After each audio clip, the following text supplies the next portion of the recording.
The movie starts with Sue getting prepped for her scholarship interview. Her answers and mannerisms leave the interviewer exasperated, especially when she bluntly states her scholarship is just a means to escape. She's confusing being herself for being too blunt, and there's no way she'd get the scholarship like that. Sue understands and asks to try the questions again. Sue received an email that she's been accepted into Finland's tuition scholarship application program for summer 2019 and has been scheduled for an interview. Belle comes to Sue's family restaurant for a meal. Afterwards, they're both on a scooter with Belle driving. Sue has told her father about the scholarship, but his reaction could have been better. Belle remarks Sue and her family will be fine, and her father will eventually forgive her. But Sue doesn't see what's there to forgive in the first place. She hasn't done anything wrong. The girls arrive at the gaming room, where they meet another friend, Yak. Sue remarks that the room is full, and Belle believes that the fresh high school graduates are just trying to get away from pressure from their parents. Yak will be taking up a home economics degree, while Sue will be off to Finland. Belle is yet to see her results. Belle and Sue go suitcase shopping. Sue gets one with an unattractive design, but within her budget, as she needs to save for her trip and stay in Finland. She lets it roll on the ground as Belle drives the scooter back home. Their mistake is thinking it's durable enough for Belle to drive faster, but a tire pulls out in the process. Dragging the suitcase through the restaurant and into the living quarters causes questions Sue decides to ignore. She and Belle goof around in her room, trying to sort out her belongings. Belle teases her for her passport photo, which Sue mentions was taken before her mother passed away. Belle has never had a passport. Sue complains at some point that Belle is barely of any assistance to her, settled in her bed instead of reading comics. Belle gets the idea to make a list of what Sue would need. The idea is to group the items into what Sue already has, and what she would need to buy. They're only able to get down 10 items, but it would have to do as Sue professes she's tired. Sue is at Mr. Oliver's office, who remarks that she passed. She, however, has some extra documents to take to the program's office in Bangkok. Sending them by email isn't an option, because she'll be having her interview there as well. He asks her if she's practiced for the interview, but she admits that she hasn't. He advises her to do her research on Finland. She's surprisingly not excited or nervous, and thinks the YouTube videos and foreign movies she's watched have prepared her enough. Oliver explains that real-life experience is bound to be more different, and divulges he was terrified traveling for the first time, and he actually hates getting on planes. Sue asks Oliver if he misses Germany, and he shakes his head gently, as he's never going back there. Belle is at the reception, practicing her reading in English. Oliver sees Sue at the reception and wishes her good luck. Belle drives over to the bookstore Yak works in and returns a stack of magazines and comics on Sue's behalf. They've been long overdue, and Yak had given up hope Sue would ever return them. Yak teasingly asks Belle if she'll be paying Sue's late return fee, then notices Belle has come to sulk and wants to know what the problem is. Apparently Belle and Yak are in a band that split, and Yak lets Belle know that their chances of regrouping are slim. Sue's wish was to see them play one more time before she leaves, and Yak suggests that Belle and Sue can go to Sunday service and watch two members of the group perform. Belle starts to leave, and Yak wonders out loud why Belle is suddenly running all of Sue's errands. Belle lets on that Sue would soon be leaving, but Yak scoffs that it won't be for long. It's giving bad friend vibes. Belle, still loyal, and Sue go to the stall market for new underwear. Back at home, Belle checks the result of the MRI scan. When she's not getting ready for her trip abroad, she's on kitchen chores for the restaurant.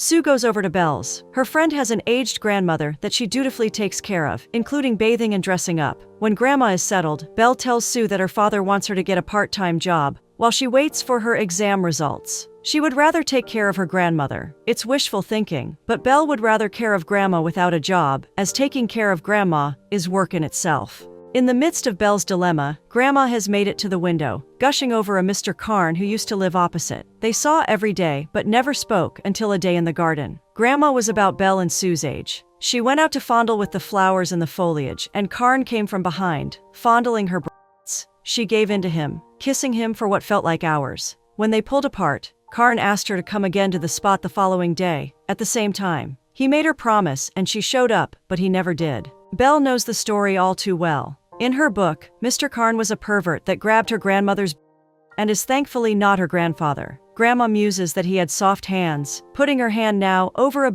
to rub fondly. The girls barely hold back their giggles, and Belle's father rushes over to try and stop his mother from exhibiting such inappropriate behavior in front of the girls. Grandma puts up a resistance. Her body, her rules. At the office in Bangkok, Sue is told the scholarship covers tuition and accommodation fees, but the cost of living in Finland is still pretty high, and the interviewer needs to know if that would be a problem for Sue. Sue shakes her head. No. but it's unconvincing, and the interviewer asks if she has any special skills or talents that can help her get a part-time job while she studies. Sue wants to know if she's on an official interview, and she's told she's not, but the details she gives are important. Sue, against Oliver's advice, decides to be blunt. Apart from speaking English, the only other thing she's good at is cooking noodles. Her answer intrigues the interviewer enough to ask if Sue will pursue a noodle restaurant business in Finland, part-time of course. It's not a bad idea to Sue. The interviewer inquires about her dreams and goals in Finland, and Sue concedes that she has no aspirations other than to leave Thailand. Once the words have left her mouth and there's no scolding from the interviewer, she gathers the courage to add that Finland offers a really good education and an opportunity to figure out what her aspirations are, something Thailand has failed to do. The interviewer notices Sue's missing a signed testimonial from her parents. Sue argues that she's 18, an adult herself not needing consent. The interviewer maintains 18 is not that old, and she definitely needs that signed testimonial. Sue continues to drag her feet, and the interviewer suggests she can send in the rest of the requirements via email. Sue shows Belle the envelope of euros she's received, and Belle comments it's much fewer notes than the equivalents of baht. They come across a tattoo shop, and Belle tries to persuade Sue to get one. Sue doesn't want to because she has a low tolerance for pain, but Belle feels a small one won't hurt. Pun intended. She doesn't get the tattoo as they end up getting distracted by an ad on a billboard instead. Afterward, they go to a restaurant and wait for Belle's mom. She's excited to see them as it's been a while, and they both groan. She's up to date about Sue leaving for Finland and she's proud. She asks Belle about her entrance exams, hoping she'll come to stay with her if she gets admission to Bangkok. Belle's mom suggests that Belle learn English from Sue, willing to pay Sue for the lessons. Belle turns down the offer, and Belle's mom settles that they should just grab a meal first. She orders them several hearty dishes, and then takes them shopping for clothes. Belle has a boyish taste, so Belle's mom helps her pick more girly clothes. She takes them on a drive to get more snacks, happy to have them with her, and wanting to treat them to whatever luxury they need. She asks them if they've had a fun time with her, and hates to leave when it starts getting late. She hugs Belle tight, and when she drops them off, Belle trashes the clothes because she hates them. Geez. Belle doesn't want to go live with her mom in Bangkok. She wants to stay where she is and take care of her grandmother. She also doesn't want to be like her mom. Sue's in the bathroom where she reveals she did get the tattoo after all. Belle and Sue attend Sunday service, where they notice the hostility between Pawn and Prey. Sue guesses that they might both be having a crush on the same guy, and that's what is causing the bad blood. The girls split up. Belle goes to talk to Prey while Sue talks to Pain. Belle tells Prey that they shouldn't part ways while holding grudges, but Prey asserts she's not to blame. She also doesn't get why they have to get together and play as a band for Sue's sake, and Belle insists it's no big deal if they do. Pan tells Sue about the time her mom lost her ring and came to church to pray and make a vow. She encourages Sue to come out and pray if she's worried about anything, because it worked for her mom. She eventually found her ring. Sue questions having to return if she makes a wish and it comes through. Pan wonders if she plans not to return. She brought the band together, but Pan scoffs that's no great achievement. Both Pan and Prey think Belle and Sue are nosy and in their business about what went wrong between them. Pan brings up that Sue had a fallout with Mew for 2 years, and no one pestered her about it. Belle drags a reluctant Prey to where Sue and Pan are seated. She also gets the boy that's brought a rift between best friends and demands he picks one out of the two. He picks neither. The moral of the story is, don't go tearing up friendships over nothing. Prey and Pan are back to being friends, and the band is back together. They all go to celebrate at a joint where they spot Mew. Seems there's still hostility between Sue and Mew, because they fail to acknowledge or greet themselves. While the other girls gush over Mew, Sue and Belle stay put at their table. The band is regrouped in a basement, but it's a lackluster performance. Pan gets upset and nasty, and there's a back and forth between the girls. Pan thinks no one can ever take the band seriously, and they should just give up. Sue walks out on the bickering, which baffles Belle because this was all about her in the first place. Sue's father refuses to sign the documents. A defeated Sue returns to her place by the register, and a known customer asks why Sue doesn't want to carry on the family business. Belle is there and speaks up for Sue, divulging that Sue isn't interested in cooking noodles for the rest of her life. She asks Belle to mellow down, but Belle picks offense. She's only trying to defend Sue, and Sue should be grateful. Sue expresses that they're not that close anyway, so Belle needs to mellow down and stop being intense. Belle, in return, spites Sue that she's unappreciative because she's no Mew. Sue gets tense at the mention of that name, and Belle vocally picks on it. Things escalate quickly. Belle feels she's a substitute for Mew, and Sue lashes at her to stop saying nonsense. Belle refers to the previous night and how everyone was there because of Sue, but she walked out on them without any remorse. Sue says that she doesn't need Belle or anyone else, and they can all just leave her alone. Belle decides she will. Sue has mentioned she doesn't plan to return when she leaves, so they might as well just cut her off for good. Belle and Sue storm in opposite directions. Sue ends up in her room, scribbling and tearing off sheets in frustration until she finally falls asleep. Her brother stirs her awake and voices the family would prefer a heads up before a tantrum in the restaurant. Sue has been trying to forge their father's signature and shows her brother her efforts so far. She gives him some stuff she bought from the stall market, then asks if he'll miss her when she's gone. He reminds her she doesn't have the final say about leaving. Sue's father follows her to the fresh market, and they have a row with him almost hitting her, but thankfully, holding himself back. She's irritated that he followed her to the market in the first place, reading it to mean wanting to control her every step. She just wants to go to Finland, but her father maintains her life is with him, picking good meat. Sue's brother, Son, helps her with her makeup. He knows Sue made their dad mad, but thinks she went too far. Sue wants to know if he can handle the shop once she's gone, and he answers that it won't be her problem to worry about anymore. Sue goes to see Kang while he's at work, caring for dolphins. He's seen his entrance exams results and got into fishery, which he feels is befitting because he likes training and caring for the dolphins. He used to help Sue with her math, and is surprised to see that it's helped a great deal, because now she's going to Finland. They had a moment of passion recently, and Sue comments that they went too far, but it made her feel things. Sadly, those feelings might as well be void, because they both have different paths. Kang's life is in Thailand while Sue is desperate to leave. He wants her to stay if possible. She asks him if the dolphins do what they asked, if they have the best of treatments. But she says it in such a way that it's clear she's alluding to more than dolphins. Sue decides to go to the convenience store, where Belle has gotten a part-time job. She tries to talk to Belle, but her ex-friend gives her the silent treatment. Sue insists that she isn't leaving until they talk properly. Belle is stocking up a fridge, but gives Sue access to the storeroom so they can talk. Sue concedes that it's been lonely packing up by herself and misses Belle's help. Belle replies she won't intrude again, and it's best that Sue does her thing herself. Belle might be sensitive, but it doesn't take much before she starts being receptive. It's safe to say there's a reconciliation. Belle is at a restaurant when Oliver comes in. He's looking for Sue to give her a replacement for a document she's lost. Belle is also there to see Sue, so the two sit together to wait for her. Belle shows Oliver the menu, so he can order something. Ladies should make the first choice, but Belle's choice isn't food. She hints she has a crush on Oliver. Meanwhile, Sue is seated outside, watching Oliver and Belle, depicting the girls had planned it, so Belle could get to talk to her crush. Belle meets Sue at the playground, skipping and glowing. Oliver offered her a discount fee for his class, which Belle plans on taking, not because she suddenly wants to take her education seriously, but because she wants to keep getting close to him.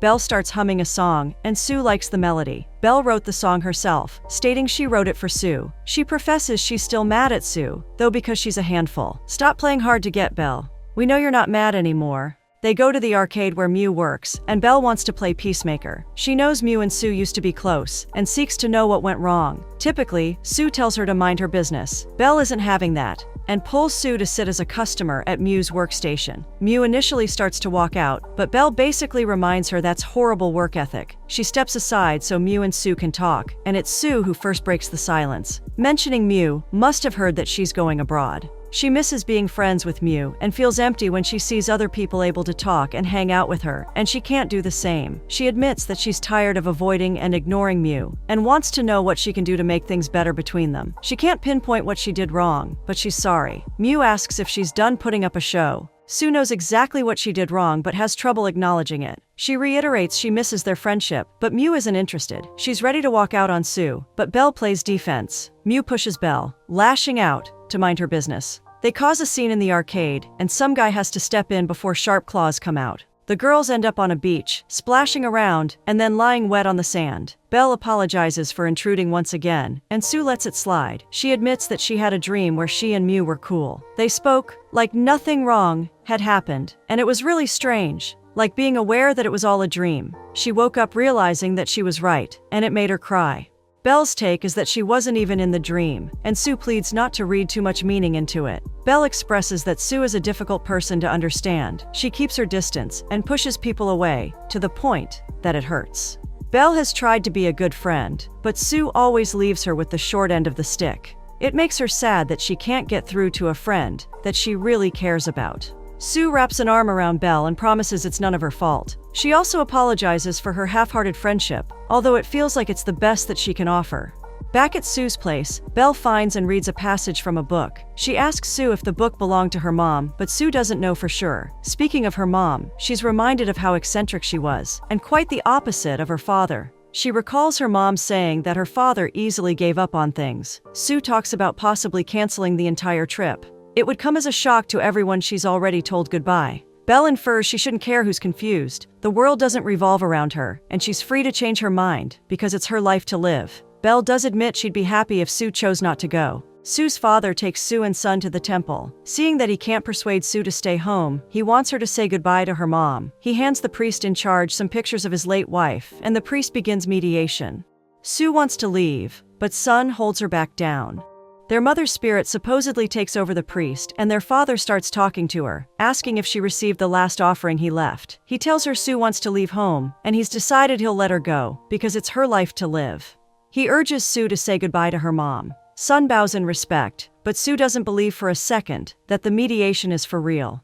The priest doesn't break out of character, and this pisses Sue even more. Her mom isn't suddenly with them. She donated all her organs, including her heart, to the hospital. Her father had signed the consent document, and Sue and son were witnesses. Sue had pleaded with her father not to do it, but he went ahead because it was her mother's wish. Her mother, through the priest, lets Sue know that her heart and other organs don't stop her spirit from drawing close to them. She mentions how she's told Sue that they don't belong here, and even had a bank account with savings so they could leave. She asks if the bank account has been closed, and apologizes for not being able to save up more. Sue still can't bring herself to believe her mom is actually speaking to her. The concept is lost on her, and all she knows is that her mother's heart is in someone else's body. Her mom's presence becomes stronger after she hugs Sue. Sue starts seeing her mom in place of the mediator and starts to let her guard down. Her mom should be in heaven, but has chosen to come back down to be a guardian angel over her family.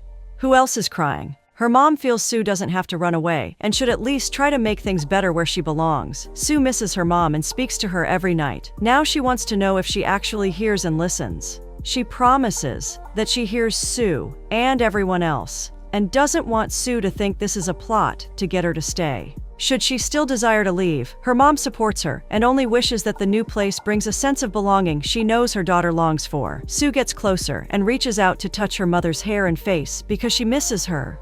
Her mom returns the sentiment. On the drive back, Sue's dad hands him the signed documents. In return, he asks that she has to come back. At home, Sue has a to-do list stuck to her bedroom wall, and a number of things can be crossed off, including talking to her dad and trying to reconcile with Mew. The group gathers for dinner, updating and teasing themselves. Thankfully, the band incident didn't tear them apart. Belle and Sue go out to pray, and then muse about what adults they'd turn out to be in the next 10 or 20 years. The things they'll remember, and the things they won't. Sue also gets together with Kang. They sit high up on a tree, and Kang reminisces their high school days. He's had a crush on her since 10th grade, and he takes her hand now in his, and leans in for a kiss. But Sue turns her face away, and hops off the tree, walking away without a second glance. Sue goes checking a garbage can for God knows what, and takes off running when someone steps into the alley. Sue's mental health clearly starts to deteriorate, and she confronts the receiver of her mother's heart, fighting the girl to give it back. The police step in to break up the scuffle, and Sue's father witnesses his daughter make a mess of herself. He used to tell her that if something wasn't working, then you made it work, but he clarifies now that it was a lie. It's clearly not working, no matter how hard she tries. Sue visits Belle and her grandma late in the night. She hugs Grandma, and then disappears into the night. Grandma wonders where Sue has gone, but Belle doesn't have a reply. Sue is gone, and Belle continues life without her.